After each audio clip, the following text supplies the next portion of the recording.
고금리가 이렇게 계속 장기화된다라고 가정하면 추가적인 금리 인상이 없다는 것 자체가 자본시장 관점에서는 공포감이 사라지는 거예요. 이 고물가 고금리 저성장이 고착화됨에 따라서 실물 경제는 더 어려울 수 있겠지만 그러나 자본시장도 같이 어렵다라고 받아들이실 필요까지는 없으시겠다, 이 말씀을 강조해서 의견을 드리겠습니다. 그리고 아마도 이 페이지는 여러분이 이제 부동산 관련해서 질문을 많이 주셔서 그래도 부동산 시장에 대한 제 제언 이 부분은 꼭 읽어봐 드리는 게 좋을 것 같은데 읽어봐 드리도록 하겠습니다. 혹시 23년 전망서를 갖고 계신 분은 313페이지를 열어봐 주십시오. 23년 전망에서 이 부동산 시장을 어떻게 전망했는지 보겠습니다. 2023년 하반기까지 주택가격이 조정되는 국면이기 때문에 내 집 마련과 투자 관점의 매수 시점을 신중히 진단할 필요가 있겠다. 근데 이 중요한 표현 있죠? 23년 중반 이후 미분양 주택이 점차 해소되거나 주택 거래량이 점차 늘어나는 현상이 나타나는 시점에서 매수 시점을 잡을 것을 추천한다. 부동산 정책이 재건축 및 초과 증축 규제를 완화하는 방향으로 움직일 것이기 때문에 수도권 주요 지역들의 기회를 포착하는 것도 중요할 것이다. 의견 드린 대로 부동산 시장이 저도 24년 전망을 하고 있지만 이 책에서도 부동산 시장이 엄청난 호황이다라고 설명하진 않았습니다. 근데 매매 가격이 지난주보다 오르냐 떨어지냐를 판단했을 때 지난주보다 오르고 있는 현상은 나타나고 있는 거예요. 그게 반등인 거죠. 그리고 그 반등 기조가 24년에도 이어질 것이라고 전망을 했는데 그 근거를 좀 말씀드리는 시간도 가져보도록 하겠습니다. 또 그 밖에도 혹시 23년 경기 전망과 관련해서 궁금하신 것이 있으면 라이브를 통해서 마구마구 질문 주셔도 되는데 그 밖에 몇몇 가지 제가 설명드렸던 거 의견을 드리면, 제가 좀 강조했었던 게 23년 세계 경제는 세계화의 종식, 탈세계화의 진전, 이렇게 설명했어요. 세계가 둘로 쪼개져서 간다는 거죠. 마치 미국과 미국 우방국, 중국과 중국 우방국, 이렇게 해서 둘로 쪼개져서 흘러가고요. 역시 이것에 조금 더해서 가는 게 24년 전망에서는 이제 탈중국, 그리고 중국을 대체할 아시아 신흥국, 이 이야기를 전개했죠. 다 이어지는 내용입니다. 그 밖에도 제가 좀 강조했었던 것 중에 하나가 자동차 산업의 패러다임 변화, 산업적인 관점에서는, 그래서 소위 말하는 내연기관차에서 전기차로의 전환, 이 부분을 좀 많이 강조해서 설명했고요. 내연기관차에서 전기차로만 바뀌면 그냥 자동차 산업만 바뀌는 게 아니라 그냥 그 관련 밸류체인 자체가 싹 다 바뀐다라는 말씀을 좀 드리고 있거든요. 고구마 줄기처럼 고구마 하나를 캐면 줄기처럼 연결돼 가지고 저 수많은 고구마가 같이 딸려옵니다. 마치 그런 것처럼 자동차 내연기관차 들어가는 부품의 개수가 2만에서 3만 개고요. 전기차에 들어가는 부품의 개수가 15,000개에서 17,000개 정도 되는데, 그냥 산술적으로 계산만 해봐도 몇천 개의 부품이 사라짐을 뜻합니다. 그럼 당연히 자동차 기업만 바뀌는 게 아니라 밸류체인, 자동차 산업 전체를 이루는 거대한 산업 군 자체가 바뀌는 거죠. 다시 말하면 수많은 자동차 부품사들이 사라질 것이다라는 것을 보여주죠. 이런 산업 패러다임 변화를 읽고 그 변화에 걸맞는 대응을 해야 된다라는 메시지를 드렸었던 것이죠. 근데 2022년 한 10월, 11월에 23년 전망선을 가지고 제가 여러 방송에 이제 출연하고 유튜브에 출연하고 할 때, 특히 이제 증권사 애널리스트 분들이 진행하시는 그런 방송에 가면 굉장히 하방으로 본다. 저한테 그런 말씀을 하신 분들이 있는데, 지금 지나놓고 보면 하방으로 본 게 아니라, 비관적으로 본 게 아니라, 그때 굉장히 저도 지금의 현재 실물 경제보다는 1년 전에 제가 23년 경제를 봤을 때 상당히 낙관적으로 전망했구나 라는 게 느껴집니다. 당시에 시나리오가 3개 있었는데 중립적인 시나리오가 1.9%였어요. 지금 1.4% 혹은 그 언더예요. 그러니까 1.9%부터 경기 침체로 진단 내려지거든요. 잠재 성장률을 밑도니까.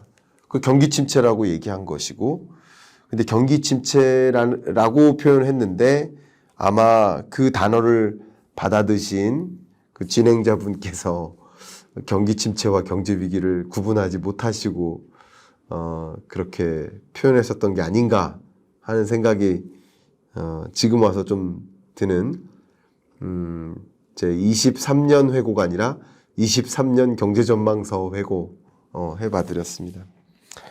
이제 2024년 경제전망서 그 앞에 항상 그 주제를 던져 드리는데요. 그래야 명확하게 전달이 되잖아요. 스태그플레이션 2024년 경제전망 이 내용으로 지금부터 이야기를 또 본격적으로 해봐드리도록 하겠습니다. 매년 그 해를 상징하는 그 단어를 고민하는데요.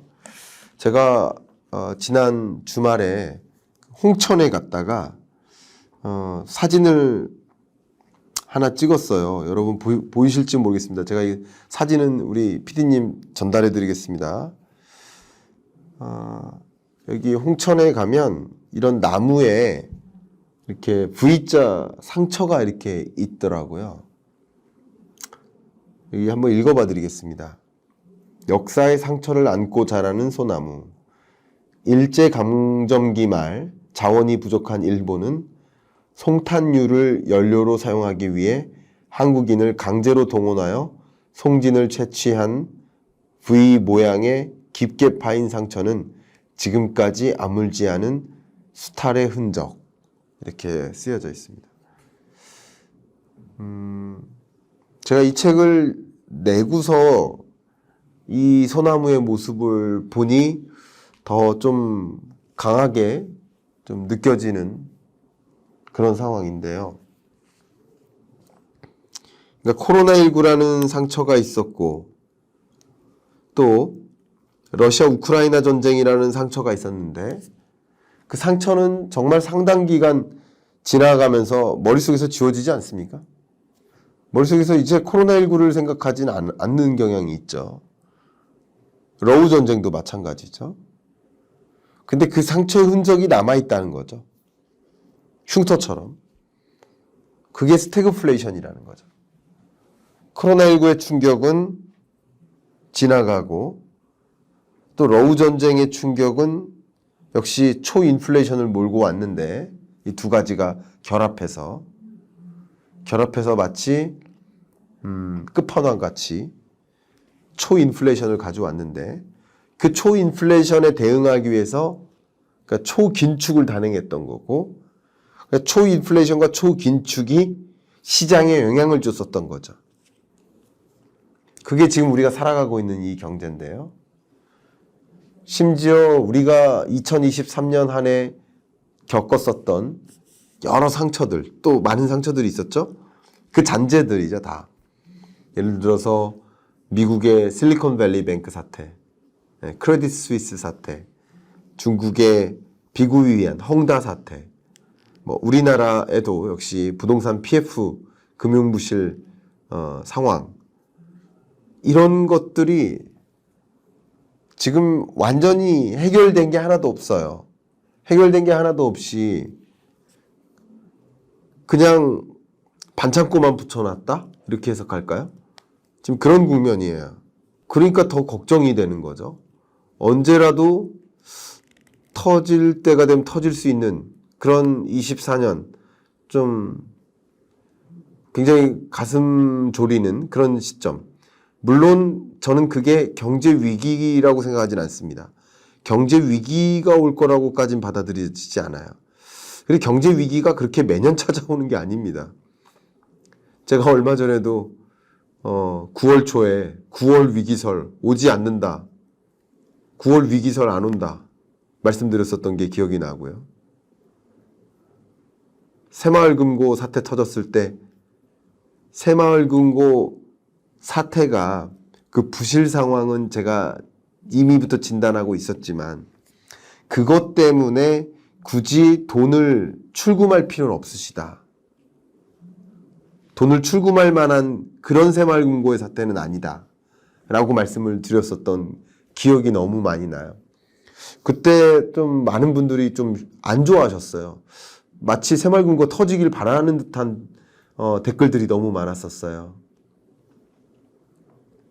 근데 우리가 사태를 명확하게 들여다보면 굳이 제가 이런 말씀도 드릴까요?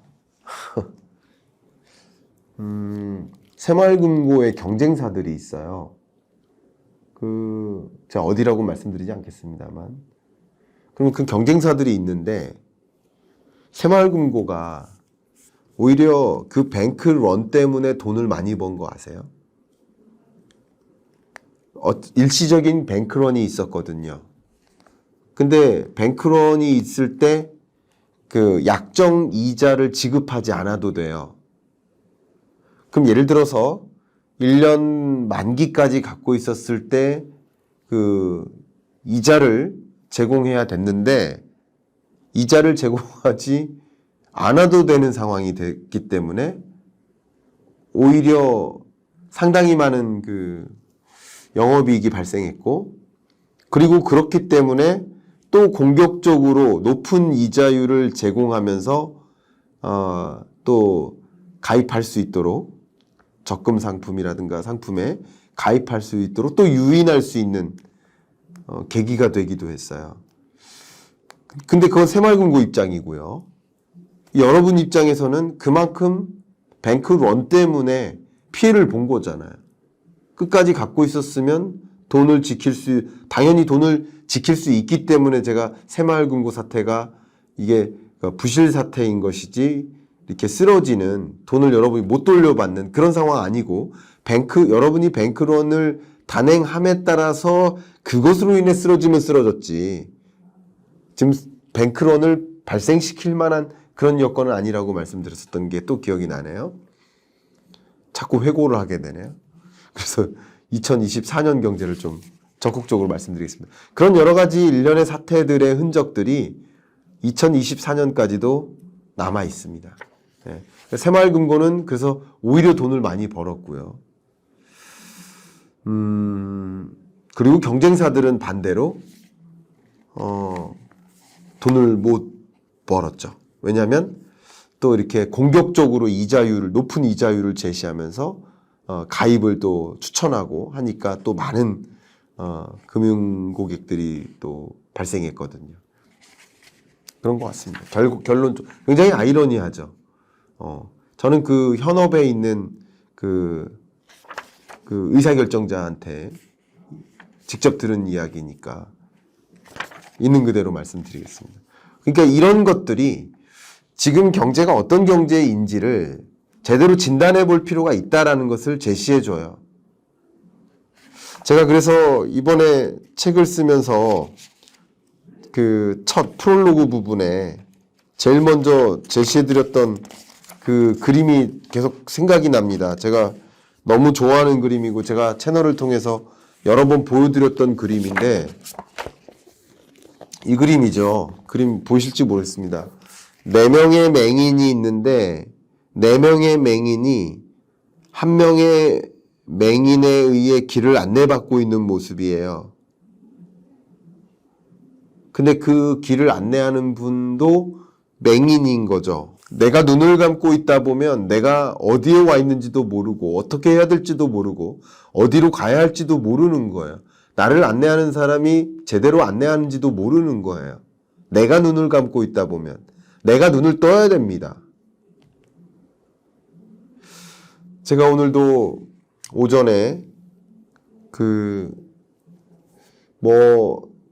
기업에 갔다가 한 분이 너무 좋은 질문 주셔서 그 질문이 누구는 오른다 말하고 누구는 떨어진다 말하는데 누구의 말을 들어야 될지 모르겠습니다.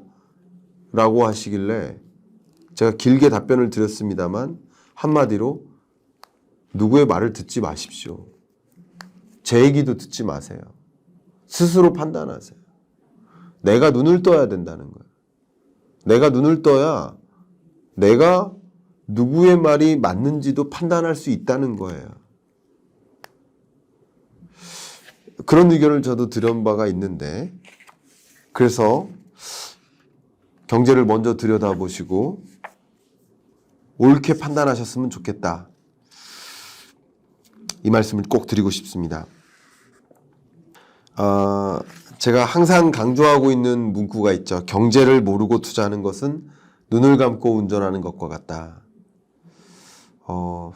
제가 경제 읽어준 남자 책 처음 썼을 때 남겼던 말이고 매년 전망서마다 이것을 인용을 다시 하고 있는데 여러분들이 정말 눈을 뜨고 운전하셨으면 좋겠다. 이 말씀 드리고요. 24년 경제 좀 중요한 이야기부터 하나하나 좀 들어가 볼까 합니다. 첫 번째로 제가 여러분께 제시해드렸던 이야기는 바로 뉴 레짐이에요. 근데 뉴 레짐에 대해서는 아까 시작부에 충분히 설명드렸기 때문에 이 뉴 레짐에서 나타나는 그 특징들을 좀 정리해 볼게요. 어쨌든 고물가예요. 고물가가 장기화돼요. 끈적끈적하게, 스티키하게. 물가가 잡히지 않는 기조가 계속 가게 되면 여러분 어떨까요? 더 힘들죠. 잠깐은 견딜 수 있는데 고물가가 장기화되면 더 힘든 거예요. 고금리가 장기화되면 어떨까요? 더 힘들죠. 한두 해는 견뎠죠. 이자 상환 부담을 견뎠다고요. 같은 규모의 대출을 받은 상태에서 그전에는 이자 상환 부담이 매월 200만 원씩 발생했는데 똑같은 규모인데 올해는 350만 원인 거예요. 힘들죠. 어떻게든 견딜 수 있겠죠. 한 해는. 근데 그게 장기화되면 얼마나 힘들까요? 정말 힘든 겁니다. 저성장이 또 장기화됩니다. 한 번, 두 번 경기 침체 겪을 수는 있어요. 근데 이 저성장이 고착화돼서 장기화될 거라고 한다면 이거 지독하게 힘든 경제입니다. 특히 스타트업, 벤처기업 혹은 대기업, 중소기업 생각해 보세요. 이거 마음 놓고 신규 사업 진출할 수 있을까요? VC들이 마음 놓고 스타트업한테 자금 지원해 줄 수 있을까요? 창업할 수 있을까요? 지금 모든 창업은 아이디어와 자금이 만나는 거예요. 혹은 기술과 자금이 만나는 거예요. 기술이 있고 아이디어가 있지만 자금이 없는 사람이 자금은 있지만 아이디어나 기술이 없는 사람과 만나는 구조인 거예요. 그런 유망한 기업들을 찾아서 유망한 기업에게 얼만큼씩 지원해주고 그 자금을 가지고 이 기업이 기업 경영 활동하고 신규 사업으로 펼치고 그게 우리 한국 경제를 이끌어 나가는 경제 성장률 이끌어가는 요소들인 거예요.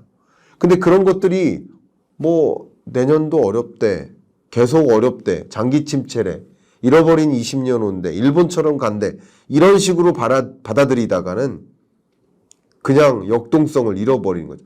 저성장이 길어지면 더 안 좋은 거예요. 제가 말씀드린 것은 고물가, 고금리, 저성장이 고착화되다 보니 그게 그렇게 실물 경제적으로 어렵다라는 것을 말씀드려요. 근데 제가 뉴 레짐의 시대다라고 표현한 것은 이 시작부를 좀 읽어드리겠습니다. 어제의 공식이 오늘의 구식이 된다. 어제의 낡은 공식으로는 오늘의 숙제를 해결할 수 없다. 어제의 숙제는 그 공식으로 해결할 수 있었지만 숙제가 달라진 오늘은 새로운 공식을 이용해야 한다. 그러니까 고물가가 아닌 시대, 저물가였던 시대, 저금리였던 시대, 고성장이었던 시대, 그때랑 고물가, 고금리, 저성장이 새로운 표준으로 고착화되는 이 시대에는 이거는 그냥 새로운 시대로 받아들여야 된다는 거죠. 새로운 체제로 받아들여야 된다는 거죠. 뉴 레짐이라는 거죠. 그래서 새로운 체제. 예를 들어 우리가 지금 고금리라고 생각하는 이유는 뭘까요? 비교 연도가 2020년, 21년 저금리 시대였기 때문이에요. 근데 이 고금리가 계속되면 될수록 실물 경제에는 부담을 주겠지만 고금리가 계속되면 될수록 이게 새로운 기준이 되는 거예요. 그래서 그런 의미에서 실물 경제와 자산시장 혹은 자본시장이 따로따로 노는 겁니다. 원래부터 따로따로 놀았고요. 따로따로 노는 현상을 제가 뭐라고 설명했나요? The gap between Main Street and Wall Street. 메인 스트리트는 실물 경제. 그리고 월 스트리트는 자본시장. 둘이 따로따로 논다 이거예요. 그 갭이 벌어진다는 거예요. 언제부터? 2020년 팬데믹 때부터. 팬데믹 때 실물 경제 극도로 악화됐었는데 자본시장 살아났었잖아요. 이거보다 더 집값이 폭등하고 이거보다 더 주가가 상승한 적이 있나요? 아니잖아요. 분명 따로따로 논다는 것을 아셔야 돼요. 그러니까 연결고리는 있지만 같이 맞물리지 않는다는 거예요. 그러니까 실물 경기 침체가 곧 주가 침체로 이렇게 오해하시면 안 된다는 거죠. 다른 개념입니다. 이미 여러 차례 제가 말씀드렸지만 그게 뉴 레짐의 시대에 우리가 실물 경제와 자본시장은 같은 것으로 받아들이면 안 되는구나. 스태그플레이션, 경기 침체 국면에도 자본시장은 달리 움직일 수도 있겠구나. 이렇게 가정하시는 게 필요해요. 예를 들면 고금리가 장기화된다. 추가적인 금리 인상이 없이 고금리가 이렇게 계속 장기화된다라고 가정하면 추가적인 금리 인상이 없다는 것 자체가 자본시장 관점에서는 이제 악재가 없네? 공포감이 사라지는 거예요. 처음 제로금리에서 0.5%에서 1.0%, 1.5% 이때는 어땠어요? 엄청난 공포감을 가졌죠. 2022년. 그때 주가가 엄청나게 무너졌었죠. 그러니까 공포감인 거예요. 공포감. 자본시장은 가만히 생각해 보시면 금리의 레벨이 중요한 게 아니라는 거예요. 자, 실물 경제는 금리의 레벨이 중요한 거예요. 물가의 레벨이 중요한 거예요. 근데 이 실물 경제가 아닌 자본시장에서는 금리 인상에 따른 공포감, 높은 물가를 만나는 공포감이 그 자본시장에 부정적인 영향을 주는 거죠. 근데 반대로 이제 추가적인 금리 인상이 없다라는 게 뭐예요? 추가적인 금리 인상이 없다? 그게 공포감이 사라짐을 의미하고 오히려 금리 인하할 일 곧 남았네, 곧 금리 인하하겠네라는 기대감은 오히려 긍정적인 거라는 거죠. 그래서 실물 경제적으로는 24년이 23년보다 더 안 좋지만 자본시장, 자산시장 관점에서는 오히려 23년보다 24년이 나을 수 있습니다. 특히 자본시장은. 그렇게 의견을 드립니다. 그래서 이 뉴 레짐의 시대를 잘 고찰하시고 이 고물가, 고금리, 저성장이 고착화됨에 따라서 실물 경제는 더 어려울 수 있겠지만 그러나 자본시장도 같이 어렵다라고 받아들이실 필요까지는 없으시겠다. 이 말씀을 좀 강조해서 의견을 드리겠습니다. 구분하셨으면 좋겠습니다. 야, 이 책을 가지고 쭉 하려고 보니까 이게 1시간 내에는 끝날 수가 없겠네요. 정말 이제 첫 장 끝난 거거든요. 이제. 그 다음 중국 부동산, 중국 경기 침체 이런 이야기도 쭉 있는데 그런 이야기보다 저는 조금 그럼에도 불구하고 희망적인 게 없을까라는 관점에서 조금 더 희망적인 이야기를 하나 꼭 드려보고 싶습니다. 여기서도 중국 경기 얘기를 좀 했는데요. 일단 중국 경기가 가끔 이제 중국 경제 얘기를 하다 보면 제 채널에서도 다른 또 패널 전문가분들 오셔가지고 대화를 나누다 보면 중국 경제 성장률이 올해가 5.0%, 내년이 4.2%, 중국 경제 성장률이 뚝뚝 떨어지는 흐름이에요. 근데 이런 현상을 놓고 한국 경제는 1.4%인데 중국 경제 4.2%가 뭐가 그렇게 문제냐. 이렇게 맞바로 비교하시면서 한국 경제 걱정하세요. 이런 댓글을 남기시는 분들이 계시더라고요. 중국 경제를 보는 것도 미국 경제를 보는 것도 세계 경제를 보는 것이 한국 경제를 제대로 보기 위함인 것이지 한국 경제는 문제가 없으니까 중국 경제 보고 미국 경제 보고 하는 것이 전혀 아니죠. 예. 그래서 중국 경제도 보고 미국 경제도 보고 다른 주요 국가들의 경기를 봐야 됩니다. 근데 이 성장률이 이렇게 둔화되는 것 자체가 중요하다. 제가 주로 말씀드리는 게 경제는 스냅샷으로 보는 게 아닙니다. 변화를 봐야 됩니다. 동영상으로 보셔야 된다는 거예요. 스냅샷으로 보면 아니 4%대 중국 성장률, 1%대 한국 성장률, 한국이 문제 있지 중국이 뭐가 문제냐. 많은 나라들보다 중국 경제가 더 높게 성장한다. 이렇게 얘기할 수 있죠.